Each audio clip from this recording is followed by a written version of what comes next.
We're going to talk about your coins right now. We're going to give you the truth, so brace yourself, find something to hug, get your safe space ready, because I am going to break your heart, okay?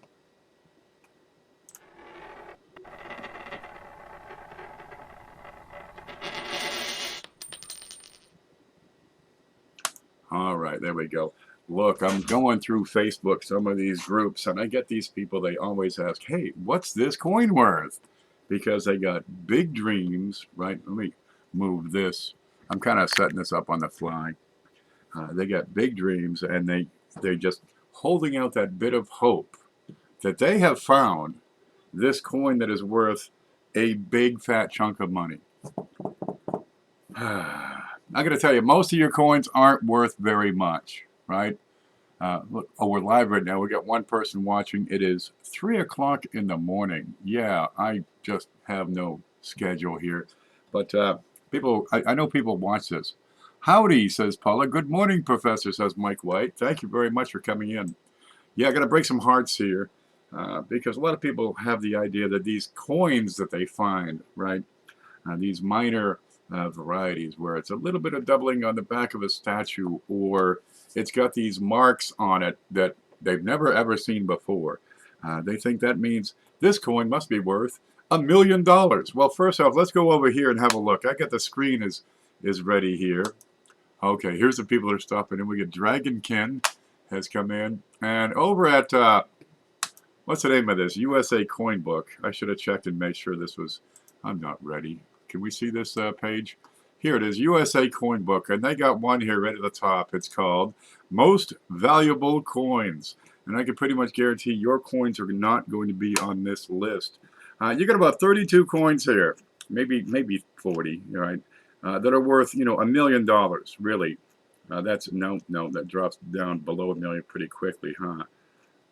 All right, these have numismatic significance. They are highly prized.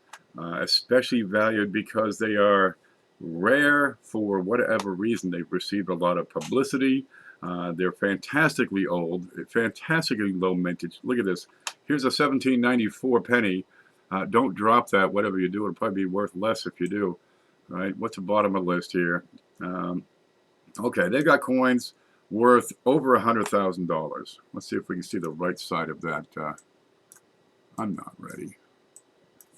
What? Why isn't it moving? Wait for it. There we go. If I get the whole screen in lined up there we go. We got 30, 40 coins that are worth 6 digits or more. That's kind of neat, and they're magnificent. There's a lot of gold in here, like the 1861 coronet head gold $20 double eagle. Some beautiful, crazy nice. The 1870 Carson City coronet $5 gold, right? The 1871 Carson City seated dime, low mintage, right? The 1930 St. Gaudens double eagle. Numismatic importance on some of these. The way they were made, the way they were dispersed. The 2007 W, $100 1 ounce American Platinum Eagle. Have you got one of those in your pocket? Yeah, look for that in pocket change. Look, there's a lot of hype out there that is unnecessary. If you simply examine the facts, your coin is not worth $1 million. You probably aren't going to find gold coins in circulation. If you do, that'll be a miracle because they don't fit anything. They don't fit in the machines that roll them. They're easily washed out of the system. Okay, what do you got up here? 1884 S Morgan dollar. Very few of those. And gosh, you got a lot of collectors of Morgan dollars. What's up at the top of the list here? Let's go back up here. Okay, maybe it's more than 40. Number 1 on the list is the 1849 Coronet Head Gold $20 Double Eagle. It is unique. It's in the Smithsonian collection. I doubt it's for sale. This is what it looks like. Mintage 1. 1 was made.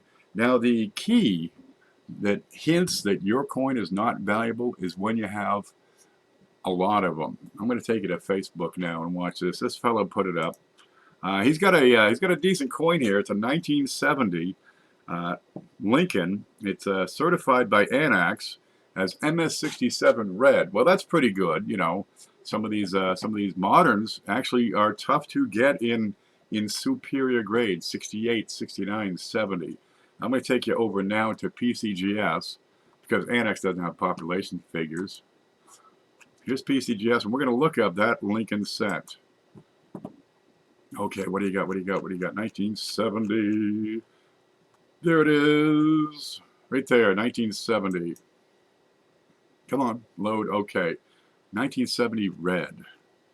And they're saying, how many they got in MS67? Can we see this okay? I might need to slide it over and get to here, and that's good enough. Okay. MS67 red, there are 200 certified by PCGS as being in that high grade. There are 2 that are graded higher, right, at 67 plus. There are none certified in 68, 69, 70. This is a top coin. Now, this guy, his coin is Anax. Well, okay, now we get into, is it the same grade as a PCGS certified MS67? Probably pretty close, but let's look at the value on that. Nope, that's not it. Where'd you go? Where'd you go? There you go. PCGS shows $200 is their estimate, and there are reasons for them to put that number up there. If you're going to ship it, it has to be insured. It has to be insured for whatever amount, and they don't want to take a hit, right, if it gets lost in the mail. So insurance is based on the value. They say the value is 200. They're covered. Okay. What are the real market values going for? We got a list of 5 here, and they range from 114 to 216.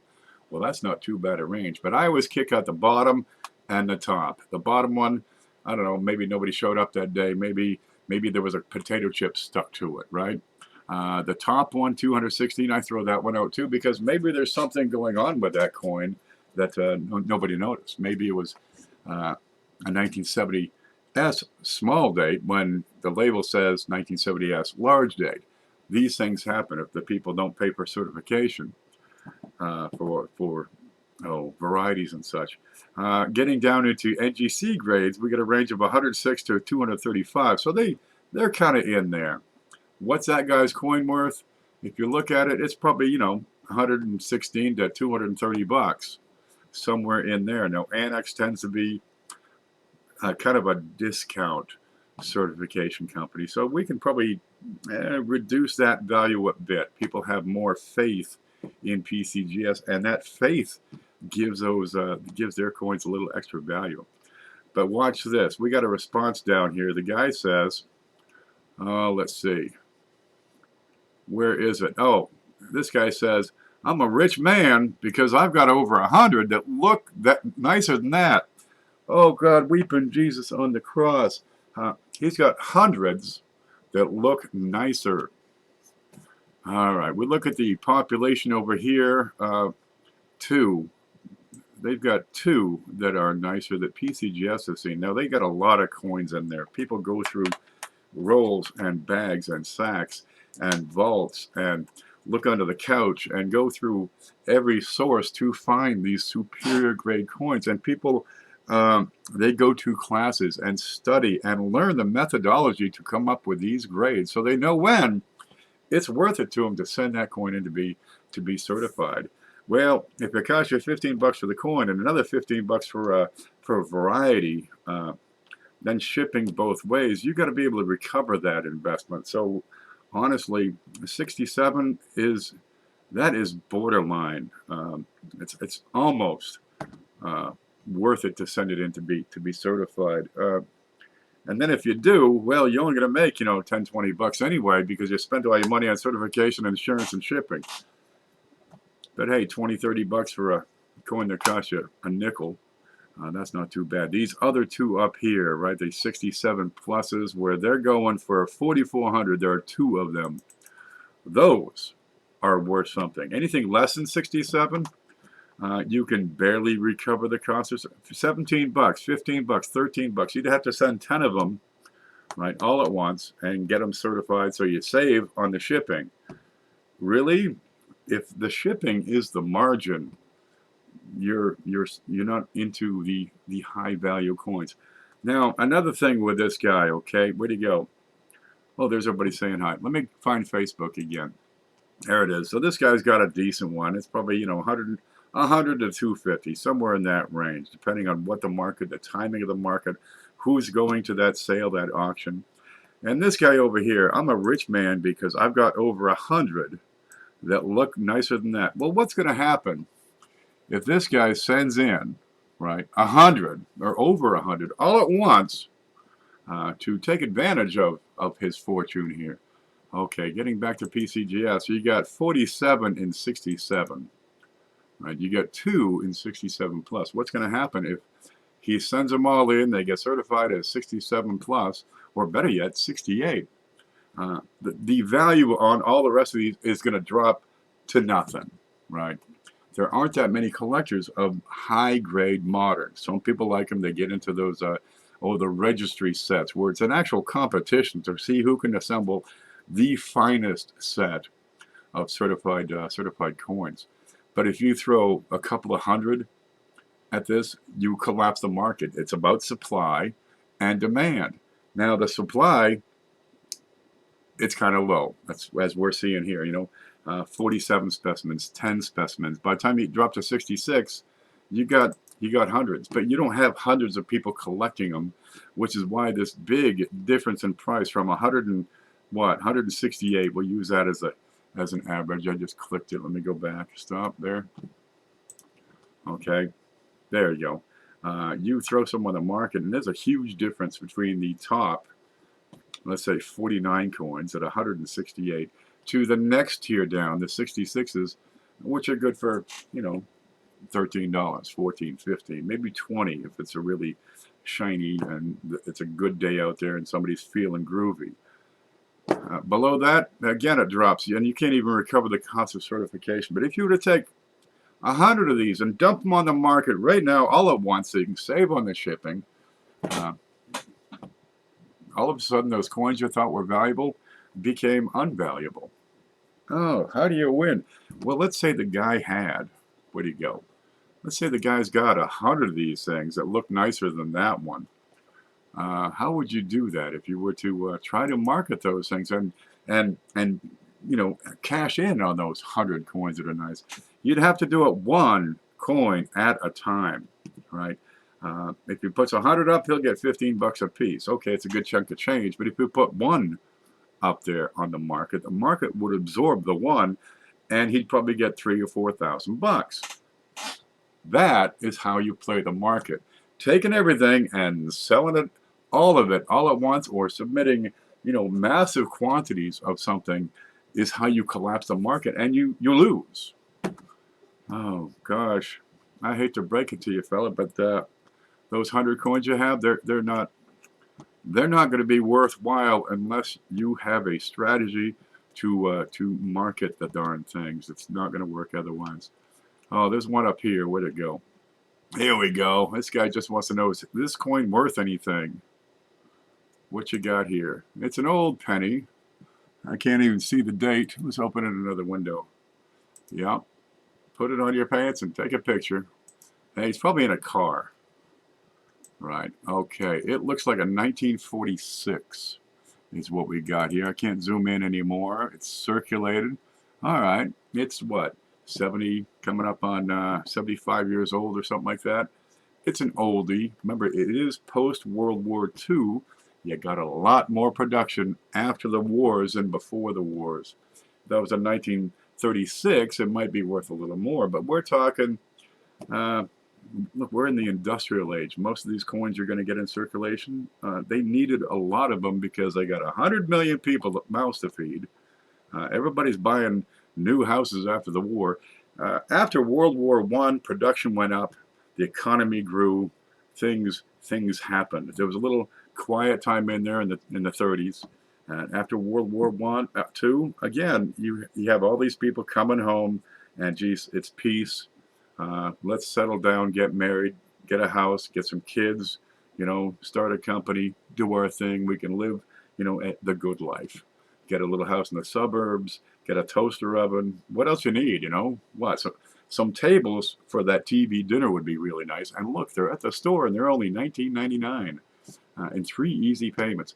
Look, after industrialization took hold in the 1800s, consumer goods became cheap and easy to make, right? You've got machines. You feed the machines spit it out the other side. You dump in a bag of dirt on this side of the machine. On the other side, it's automatically loaded into a truck, whatever it is you're trying to make. You've got mass production. Now the coins, you have mass production there as well. You can see the mintage figures. I think I have, let's see if, what's this? No, I had it here. There, coin collector checklist. Let me go back. I was playing with the buffaloes here. Let's look at the pennies. There's Lincoln cents. And you're going to see this, right? 1900, you got 27 million, 70 million, 150 million. And some of the other mints had lower amounts. Let me set this up. Oh, what's that button? No, get down. I'm going to go back here. See if we can see this screen. There, now you can see it. This is the coin collector checklist. I'll put the link down below here in just a... I wonder where the link is. All right, let me share. Copy the link. We're done there. So here, I'll share this and you can follow along. Control V. There's the link and you can watch. I'm going to pause that. Okay. Where'd it go? Okay, now watch this, right? Before World War I, you got 150 million, 140 million. A little quiet here in 1912, 70 million, 76, 70. Now you're getting into the war, right? 75 million, 29 million. 1915 was a quiet time. And then 1918, 1919, 288 million, 392 million, 300 million. This is 3 years, and the economy has doubled its demand for coinage, right? Now let's go to 1940, 45. Okay, we're going from 300 million, right? Had some decent years in here. Got a little quiet with the Depression and all that, but you still got 309 million, 156, 316. World War II hits, right? You got a lot of people working who weren't working before because, well, all the guys are over there. So all the ladies are, you know, Rosie the Riveter. 1944, 1.4 billion. We're talking an order of magnitude greater in 3 decades. Okay, 1945, another billion. By the time you hit 1956, you're in the golden age and you're putting out billions per year. Billions and billions. Carl Sagan would like this kind of stuff. So how do these become valuable? It's because the mass production, when you have so darn many being handled, they pick up a little nick, a little ding, a little shove across the surface. They get these little tiny blemishes, and finding that one coin with no issues at all, that is the needle in the haystack that makes those worthwhile. That's those MS-67s, MS-68s, those top level coins we talk of, right? Now, there's nothing wrong with a nice shiny one, but find me a coin in your pocket change that has no marks, none, 0 marks. It's tough. I went through a brand new roll here one night a couple of months ago, brand spanking new, never been opened, never been looked at by human eyes, let alone touched by human hands. And, you know, they got little dings all over them, little contact marks. You see this all the time, and people don't understand this. That little bit that takes it down from MS-67 to MS-64 or 3, or even worse. It's the machinery that does it. They get banged up, beat up, screwed up, but there are some rare coins out there. The idea, though, is they're rare. This guy over here has got, where'd he go? Who's got hundreds of them? There he is. I got 100 of them. He doesn't have 100 of them. They're not looking nicer than that. And if somehow he did, and they were, he couldn't market the darn things effectively. All right. So most of your coins that you find in pocket change aren't worth a whole lot. Look, they can be worth, you know, a nickel, a quarter, $1, $5. People find stuff all the time that's worth a few bucks, and there's nothing wrong with that. This hobby, this coin roll hunting, is probably not going to make you rich. How many times do we see someone in the Facebook groups or somebody on YouTube saying, look, man, I just got this incredible coin, right, or this incredible find, and it's worth thousands. How many can you name? I'm going to go over to catch up on chat. You got Mickey Rob's Banks had a fantastic find. What, a couple 3 weeks ago with those early quarters, he found them before the mint released them. That is one of those finds that's fantastic. There it is. We got that girl who found the 1969 S double die #1, and you're talking, you know, a $15,000-$20,000 coin. Do we see those all the time? Do we see them every week? That's one I know of. There might have been another one in the past 5 years. You might have, what, 20, 24 total. Okay, we had the fellow who found the 1992 Close AM. And, you know, there's a bunch of them out there. And he got one, and he sold it. And, well, he got a little bit less than the market was getting for some reason. And his second one he found a month later, again, he didn't quite get the same price as the previous people because now there's 2 more on the market. And the market will adjust, right? You pull one out, one new find, it can probably absorb 1. 2, the prices start to drop real quick. Oh, let's see. Did he get first 19W? He did get the, he's about to do a video and explain all that, but he got the first discovery and pre-release. He got some special thing on that. And he got, you know, like a good reward. God love him for it. Gosh, I do like it when good things happen to good people. And, well, congratulations to Mickey Rob's Bank for that amazing thing. But most coins you're going to find aren't worth a whole lot. Yeah, you can find silver, right? No problem. People do it all the time. They go to the store or go to the bank to get a box of half dollars or quarters or dimes, and they find some silver here and there. We see these shows, these coin roll hunting shows where people are throwing the money at the host, throwing it. I mean, hundreds, hoping to get, it's playing the lottery is what it is. I actually won the lottery the other day. I got to turn in my ticket. There it is. But it's only $4. Cost me $2. So, geez, I won the lottery. That's kind of didn't happen. That's a non-event. But you watch these shows where people coin roll hunt, and they, you know, the audience kicks in $5 per roll, right? At 5 rolls, you know, they get a little something extra. Maybe a 90% dime worth, you know, $1.50, $2 thereabouts. Maybe they get a half dollar. 40% are worth $2.50, $3. Ooh, thanks for the $25. Otherwise, okay, well, he's going to incur shipping charges and PayPal fees and all that other stuff. But boy, it's a pretty good deal for the host of the channels, because you watch and they go through box after box after box. How often do you see somebody coin roll hunting on YouTube, a box of half dollars, pulling hundreds of dollars out of there? We've seen it with the quarters with these W's. That's kind of nice.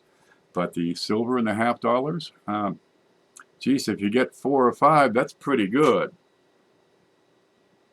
And you just sold 4 or 5, 40% half dollars for $250. But people keep throwing that money in. They keep throwing. I want to win. Huh? Win. You're going to spend $25 for a chance to win a $4 coin. Really? And they wonder, how come I'm not a millionaire yet? I think there might be a correlation here. Why won't that ever focus? There we go. Here's a neat one my mother gave me when I was young. That's really cool. That's 3/4 of an ounce of silver. Look, it says 1780 is the date up there at the top. That's a Maria Teresa Taylor. She had a necklace. It's in great shape. Got plenty of toning from her sweaty boobs. Let's catch up on the chat. What if they're cleaned 1909 VDB? Cleaning kind of kills the value on that. You got 3 million surviving specimens on 1909 VDB. Where's my sheet? Here's the screen. Okay, I'm on the left side. Good. Coin collector checklist. We're on Lincoln Cents. We'll come up here.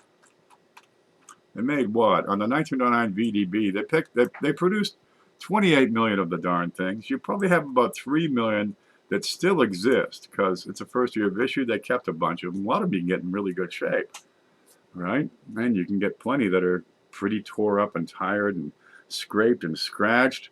Got holes in them. They use them for fishing lure, right? There's sticky stuff on them. They're covered in concrete or tar because they built almost the entire planet in the last 150, now 110 years. The beaters, they don't draw the value either. What's going to matter is the condition. Condition is everything about these coins. So a 1909 VDB is not necessarily all that scarce. I wonder if I've got this other site up. Let's see, utility. There it is. Okay, here we go. A lot of them just aren't that rare. I've got the Bowers Universal Rarity Scale. This is put together by David Bowers, right? Does anybody know what the Q stands for? And you get the PCGS Rarity Scale, where they assign a value, right? And it's not quite logarithmic or straight up, but it starts usually at level 1, right? Rarity is 1. And the higher the number, the more rare it is. So when you get to 10, that's a unique coin. There's one and only one. 9.9, there's 2 of them. I got one, and so does my brother. 9.8, you got 3 or 4, right? By the time you get down to 9 even, you got a couple of dozen of these specimens out there. And it's kind of neat. You may not have a couple of dozen people collecting one particular series, say capped bust dimes, you know, and looking for them in those top grades and conditions. By the time you get to 1,500 or 2,000, your lower grade coins really stop having a lot of value, right? And if you got a million of them out there, they're good for, you know, $1, $2, $3, maybe a little more if they're special in some way, say satins or proofs or the W quarters, or have some hype behind them. Okay, over here on the left side, you got Bowers Rarity Scale, and the higher his number is, it's kind of neat. It's almost a formula there. Each increase of 1 just about doubles the number of coins. You go to 4 to 8 to 16 to 32 to 64, 128, okay, 125, 250, 500, 1,000. There's an actual pattern over here. This works. All right, 2,000, 4,000, 8, 16. So you can figure that out. If you got a coin with a 2 million surviving population, say a W quarter, that would be URS 22. That's the way that works. And it wouldn't even be on the scale here. It would be down here. URS 22. And that would be, let's see, 2 million. That's going to be 1 to 2 million. Okay, watch this. And 2019W quarters. Quata. That's what they call it in Maine. It's a quata. There we go. Okay, that's what a URS of 22 is. So on Bowers scale, you want to see a tiny number, right? And on the PCGS scale, you want to see as close to 10 as possible, right? But every step down, there's a lot more. 21 to 25 when you get to 9. By the time you get to 8, you get 100 of them. By the time you get to 7, a couple of hundred of them. By the time you get to 6, there's hundreds. Not thousands, but hundreds for sure.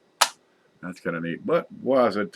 Just had that sale on CJ's Coins and Craft. He's got a sale where several channels, several people from other channels, and usually smaller channels, they don't have the number of subscribers or viewers to come in and create an effective sale. So he brings them into his channel. One fella had a, let's see, an 1877 seeded $50. All right, let's look up that thing on my charts. Let's see. Here's my charts. What was that one? 1877 seeded half. There's a seeded $50. Oh, I'm still there. There you go. There are 2,500 specimens surviving for that year, for that date, 1877.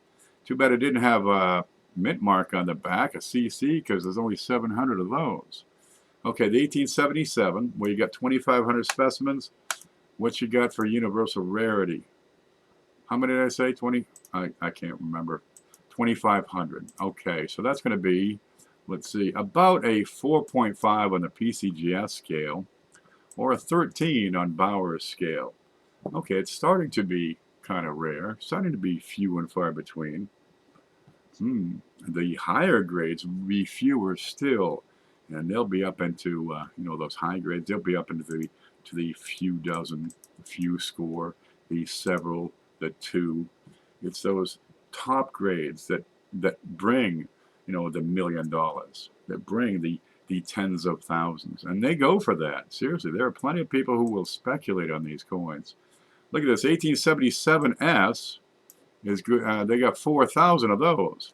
Okay, well, in 1877, the West Coast was really thriving. You got those gold digging guys, right, running all over Sutter's Mill and running up to Alaska. You got the Oregon Trail thing. I think that might have been earlier. But the West Coast was really starting to thrive. The silver diggers, you're getting a lot of trade over the Pacific Ocean because the ships are getting better. They're able to navigate with better accuracy. Map making was online. They were able to print maps. And now you've got a standard reference. So you can find your way to China and get back with a load of, silk or whatever. So there was a lot of trade across the Pacific. San Francisco was booming.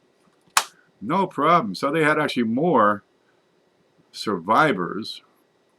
Let's see, in 1877, you had 8 million produced in Philly, 5 million produced in San Francisco, even more than in Carson City, Nevada. They just wanted to use up the silver there.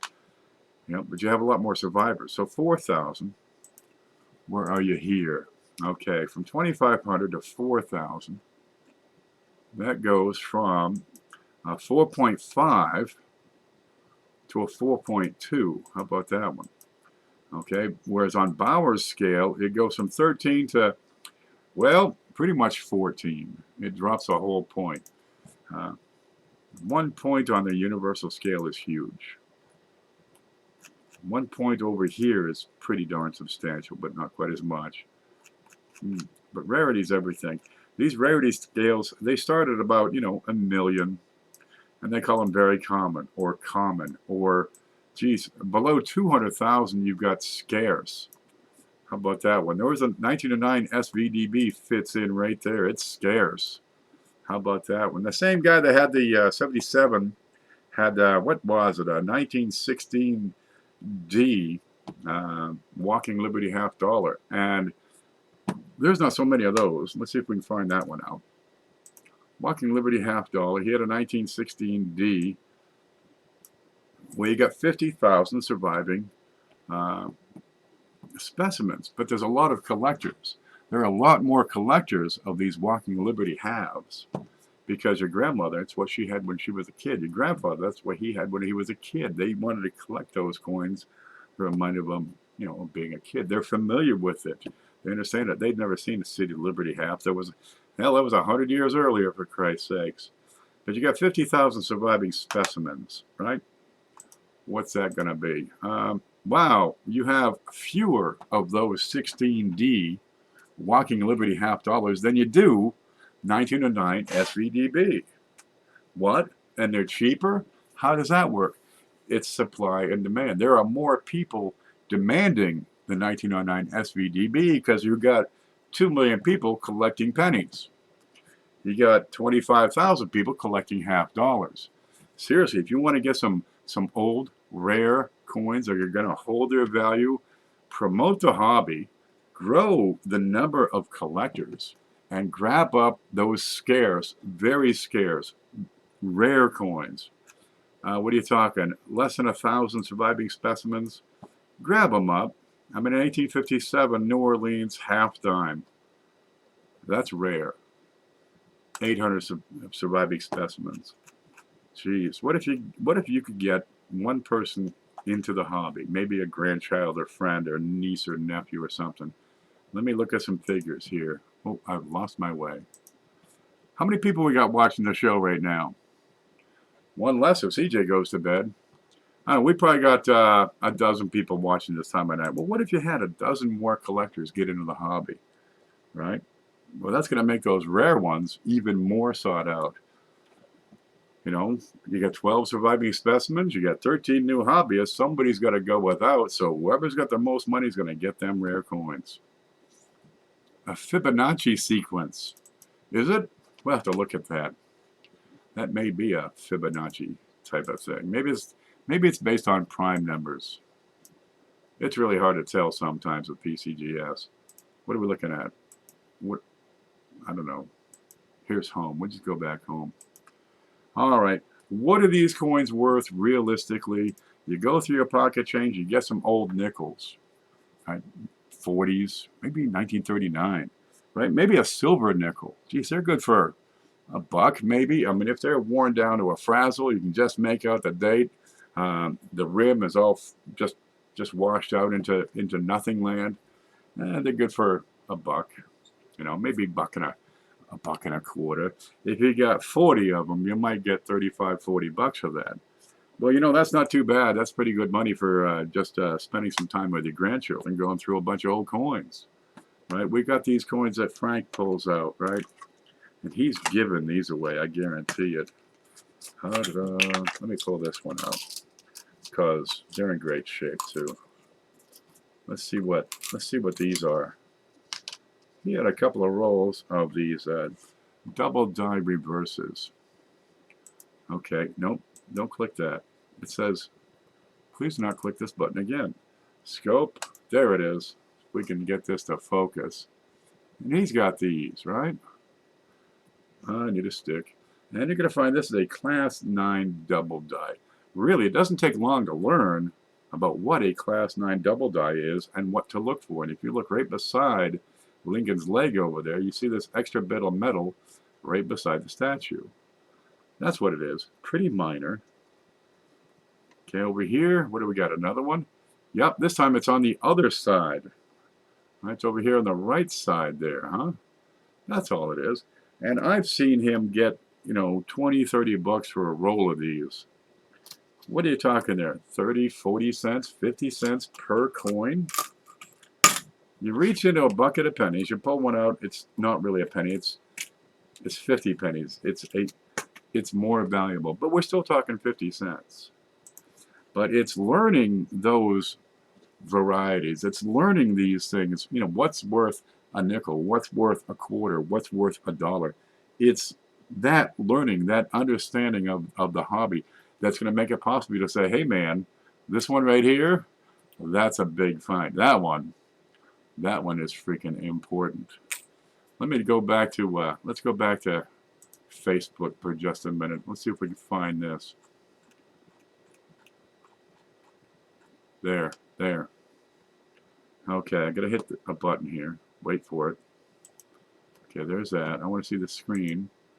There we go. This guy puts this up, and he asks a simple question. What do you make of this 1906 dime? There it is. Pretty simple. Do you see anything here? I'm going to pop out the chat. One moment, please. Let's see. There's the pop-out chat. And some of you will pick up on this coin and tell me what's going on. And some of you will be wondering what's going on. There, I can see the chat now. So we got this. It's a Barber dime.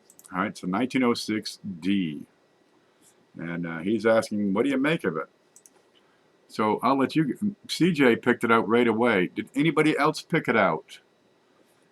Dragonkin says it's a 1908, punched to 6, and looks like it's got cast holes.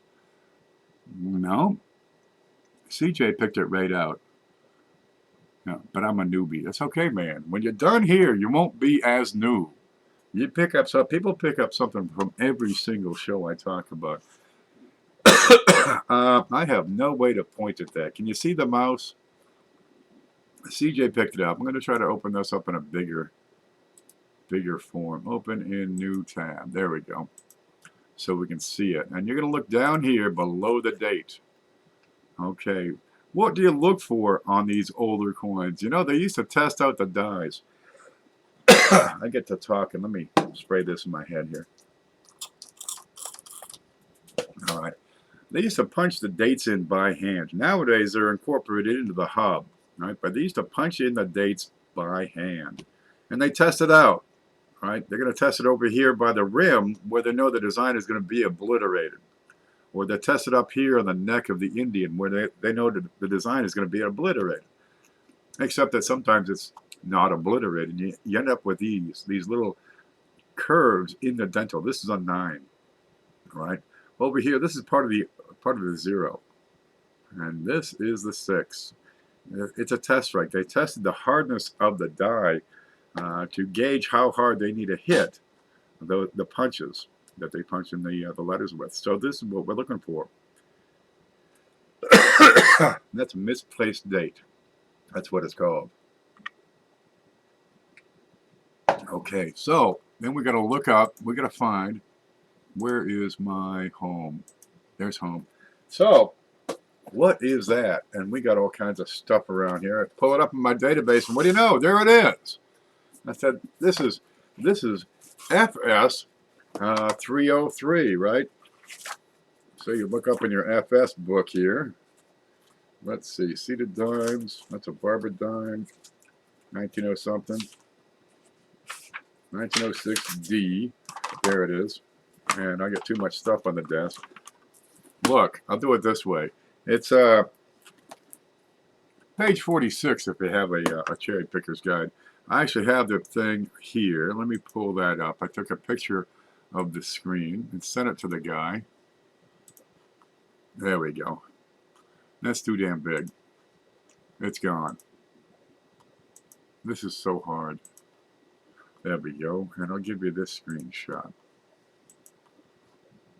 Is that it? Yeah, there it is. Okay, so we got this here. Where'd it go? Oh, man, come on. Oh, I can't do this. Here it is. 1906D. That's an FS 303, right? You got 10, which is dime, 1906D. So the short version would be FS 303. And that's a misplaced date and a repunch date. You're going to look in the 9. You'll see a little circle in there. It tells about it. And then right down here, right? To date, we know of only 1 specimen. So please let us know if you find others.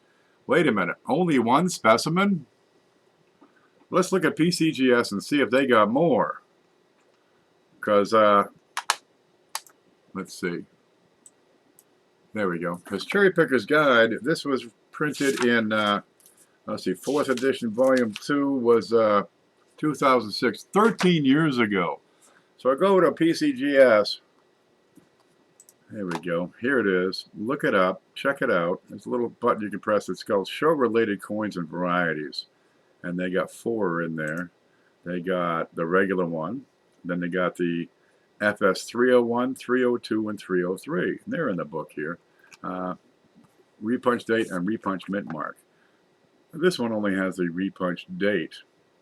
Now, out of the 4 million that were produced for 1906D, you got, where's the button? How many surviving specimens for that date for the barber dimes? There we go, 1906D. You got 10,000 surviving specimens out of 4 million. So they lost 3.99 million. 3.995 million of these things are gone. There are entire dies that were used for which there is no longer a record. Some of these old die varieties, there are almost no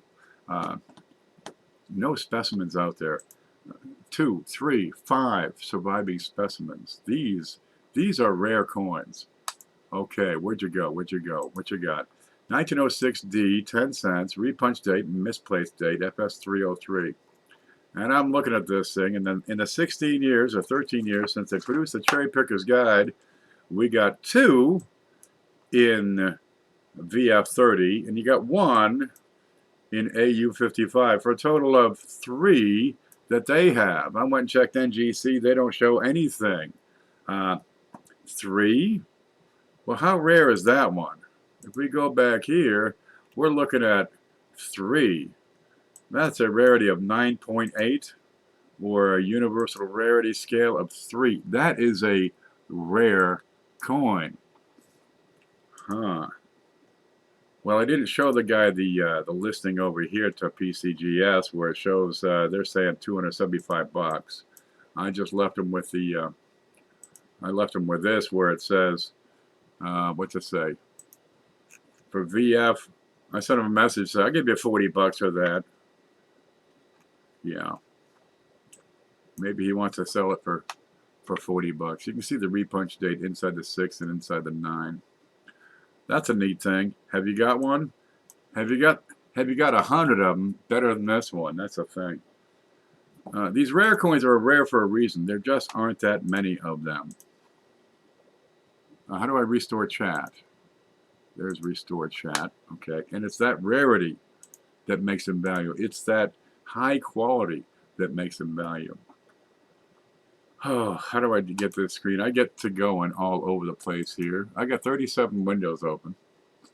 Okay, what makes it rare is rarity. It's quality. It's probably die varieties make them especially rare. Any seeded dimes? Oh, there's plenty in there. Let's see, what do you got for seeded dimes? The 1848 seeded dime with the over date. 1849, 9/8, 1858, inverted date. Inverted? Yeah, they punched it in upside down. These things happen. If you have a chance to get a cherry picker's guide, go ahead and try to get it. But since JT Stanton passed away a few months ago, the prices on these have gone into the hundreds of dollars. We're putting together a database that will help you out. There are going to be a lot of parts that are free, so you can really get in and start to learn and figure it out. But at some point, when we get into the more complex data, yeah, if you want that, you're going to be paying, you know, $5 a month, $10 a month, depending on what you want. So I'm going to show you, where'd it go? Oh man, I had it. There, let me click on this link. All right, so far I haven't talked much about this,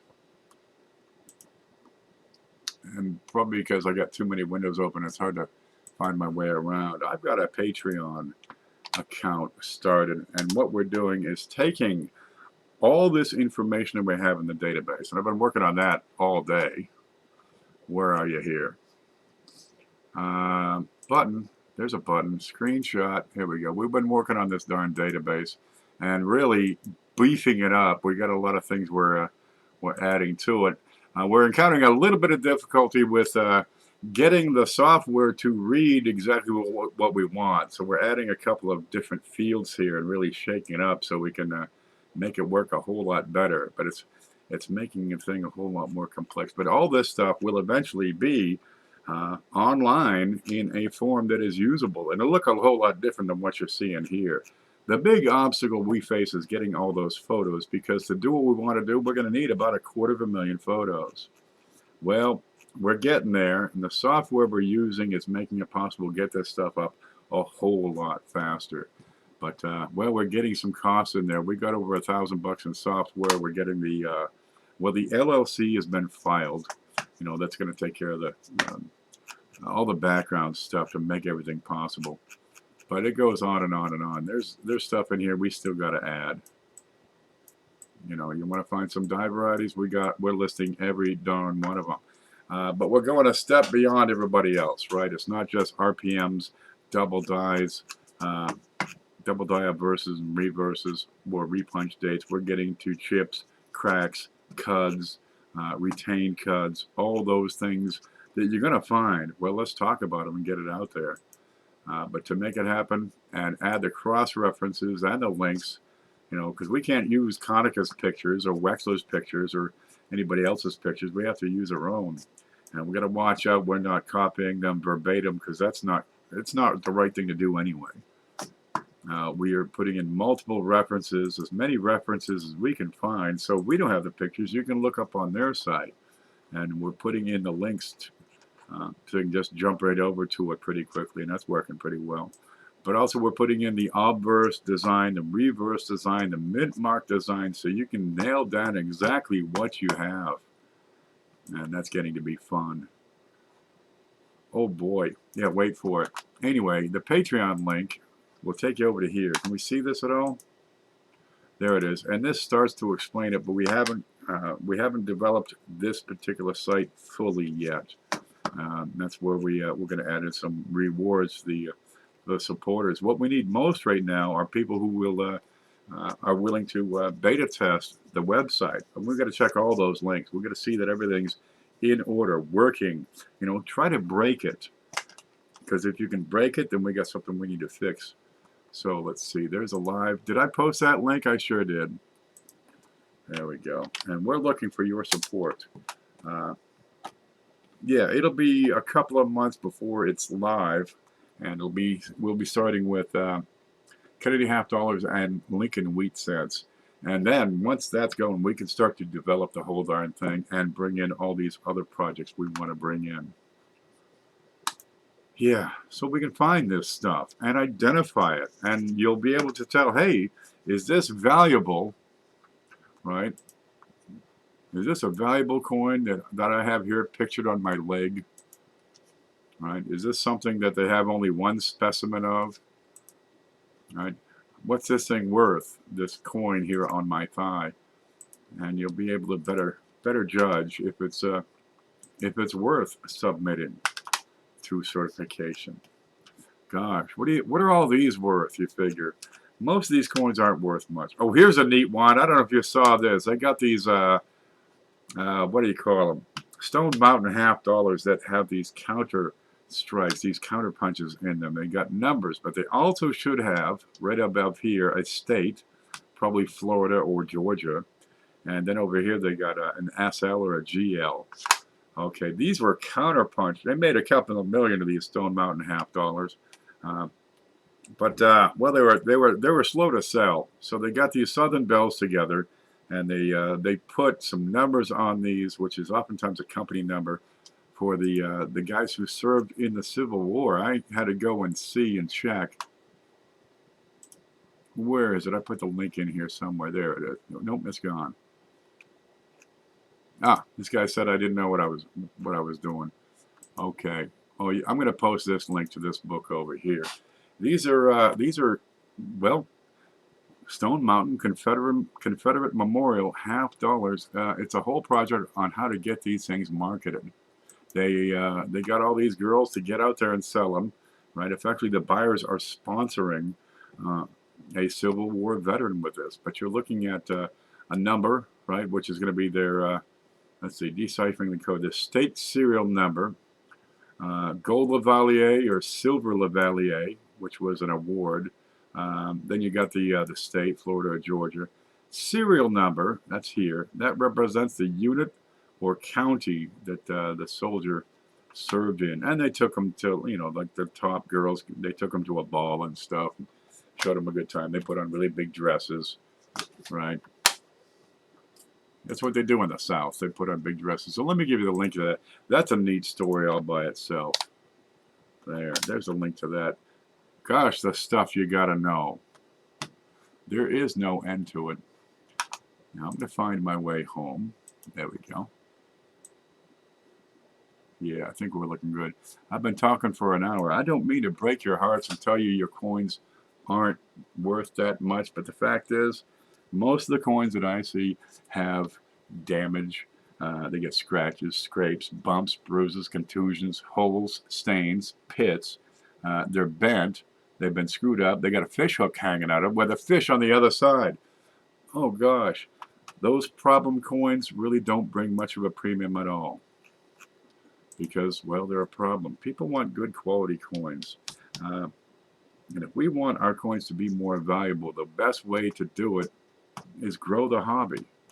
And well, one way to grow the hobby is better educate the collectors.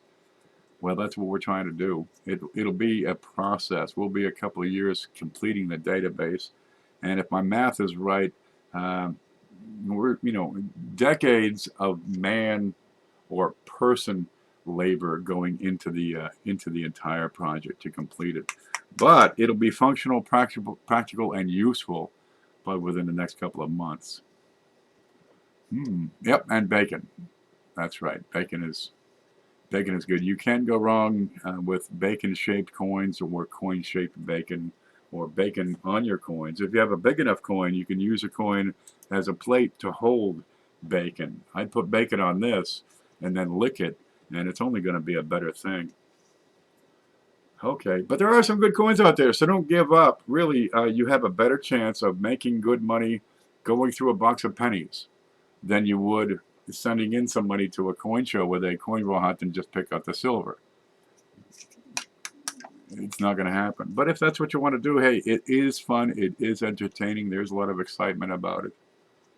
Right? But if you want to leave that behind and take the path to learning about these coins so you can identify them correctly and find that neat repunch date, right, on an old Barber half or maybe an old Seated Liberty quarter, we can help you here. You're the guy. Okay. Well, look, guys, I'm going to take off. It's 4 o'clock in the morning over here. My nephew's in town, so I have to get a nap, then get over there because I think we're having pancakes or something. I don't know. I'll pick up some blueberries. They're good like that. Anybody else over here in chat? He has revealed the truth about coins yet. Yeah, all your coins are worth $16,000 or nothing. Somewhere in between there is what your coins are worth. And if you can't identify the difference, if you can't tell the difference, then they're probably not going to be worth that much because you won't know how to market the darn things real well. The issue nowadays is no one cares to do the research. Dude, there's good money in research. If you're just picking through a box of quarters just to pick out the W's, and you probably won't find many, but some people have. Or if you're just picking through a box of $50 for the silver, you're sending all the good money back to the bank. The good money in these is in those die varieties, your repunch mint marks, if you know what to look for. But most people say, is this a repunch mint mark? And it's MD. You got to learn MD. You got to learn die deterioration. You got to get your head around these concepts so you can move on to say, aha, this one is a repunch date. Aha, that one matches up with the diagnostics on, FS 102. Then you stand a chance, to make some money. And the best part is, it's like riding a bike. The more you do, the better you get, and you never forget it all. You might get clumsy, but you'll pick it right back up. There's not a thing wrong with it. There's opportunity here is all I'm saying. And, well, geez, you can take a hobby and turn it into something that can really add a lot of spice to your life. There's a future, right? There's two futures ahead of you. One has coins in it, and one doesn't. And one of these is more exciting. I'm going to leave it up to you to decide which. For now, I'm going to take off, guys. Thanks for letting me ramble. You stay groovy.